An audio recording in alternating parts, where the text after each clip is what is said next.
bahwa uang-uang yang terkumpul dalam rupiah ini kemudian dikonversi dalam bentuk Singapura dolar yang totalnya mencapai sekitar 46.500 Singapura dolar.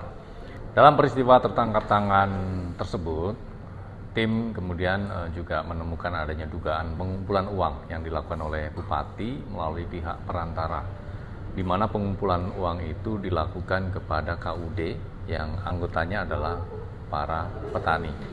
Selain itu juga pengumpulan ini diduga bersumber dari para kepala desa ataupun camat. Bahwa uang-uang yang terkumpul dalam rupiah ini kemudian dikonversi dalam bentuk Singapura dolar yang totalnya mencapai sekitar 46.500 Singapura dolar. Nah, kemudian Bupati ini diduga memberikan uang tersebut kepada Pak Menhut, Pak RJ, yang kemudian ini juga sudah dikonfirmasi di ruang terbuka, di ruang publik oleh Pak RJ bahwa ada pemberian dari pihak Bupati kepada Pak Menhut.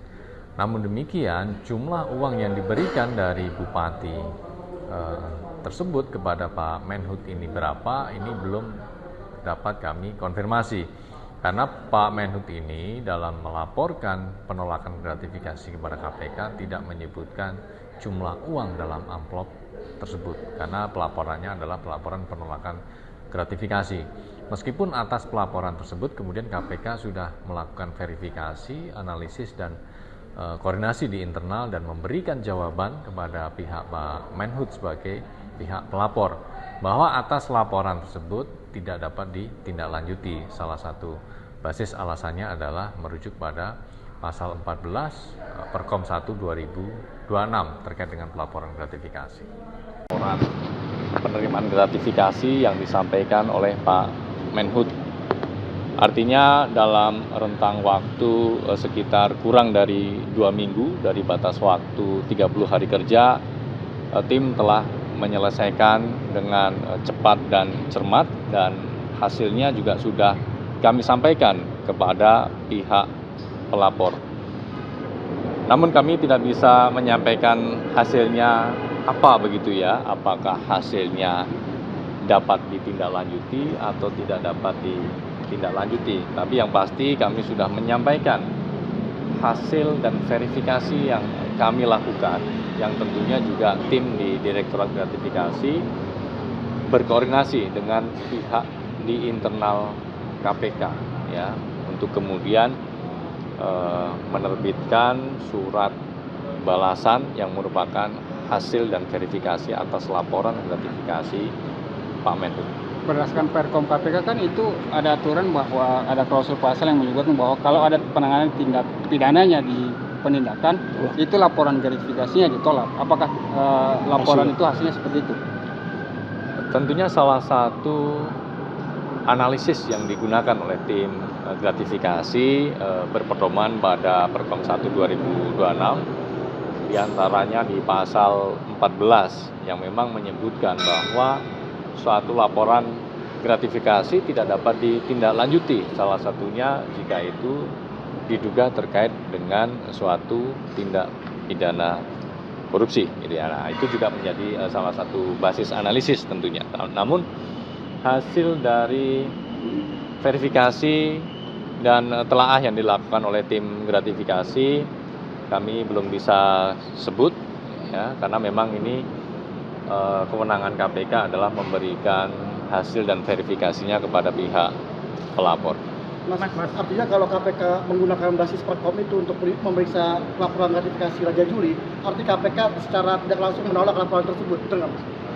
Ya, untuk hasilnya kami tidak bisa menyampaikan, gitu ya. Namun yang pasti dalam proses verifikasi, analisis dan juga koordinasi dengan tim internal KPK, salah satu basis aturan yang digunakan adalah pasal 14 Perkom 1 2000. Lalu kapan Raja Juli diperiksa KPK dalam proses penindakan atau dalam proses penyidikan KPK, Mas?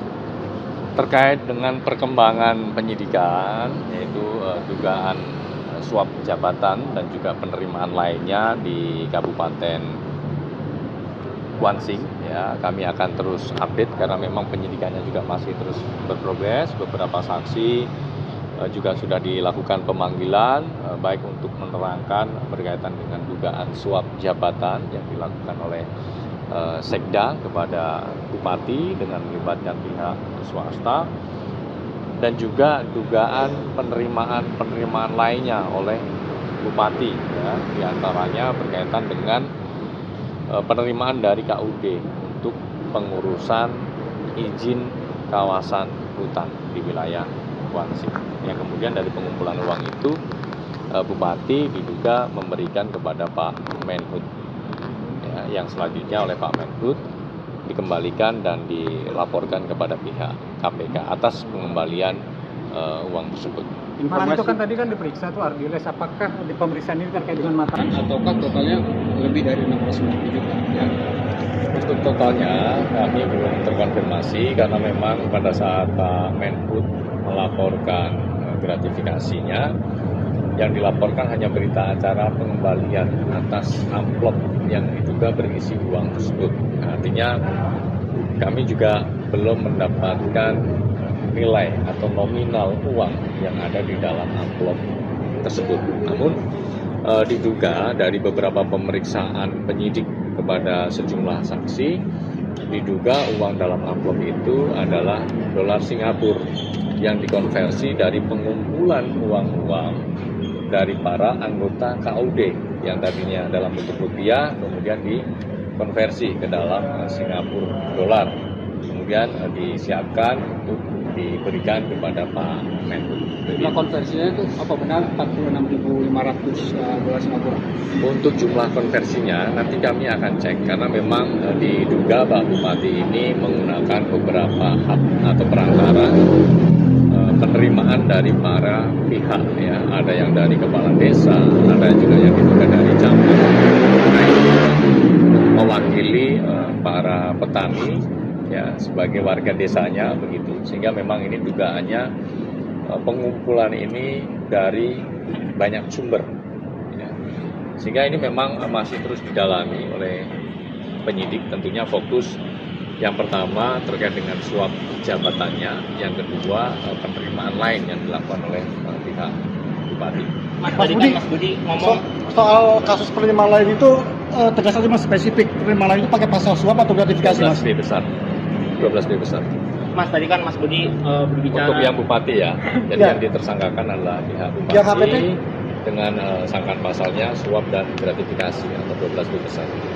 Mas, tadi kan Mas Budi ngomong di awal-awal kalau laporan ini sudah close ya di pencegahan gitu. Betul. Berarti di penegasan aja. Ya, jadi di pencegahan terkait dengan pelaporan gratifikasi yang dilakukan oleh Pak Menhut ini sudah case close. Sedangkan di penindakan ini masih akan terus didalami keterkaitannya karena dalam konstruksi perkaranya Pak Bupati setelah mengumpulkan uang dari para pihak tersebut, kemudian uang ini diberikan kepada Pak Menteri. Nah, ini tentu didalami maksud, tujuan, inisiatifnya dari pihak siapa, motifnya untuk apa, semuanya akan didalami oleh penyidik. Dan dalam proses penyidikan ini tentu penyidik juga membutuhkan keterangan dari para saksi untuk menerangkan supaya konstruksi perkara ini menjadi lebih solid. Subscribe, share, like, and comment. Subscribe, share, like, and comment. Subscribe, share, like, and comment. Subscribe, share, like, and comment. Subscribe, share, like, and comment.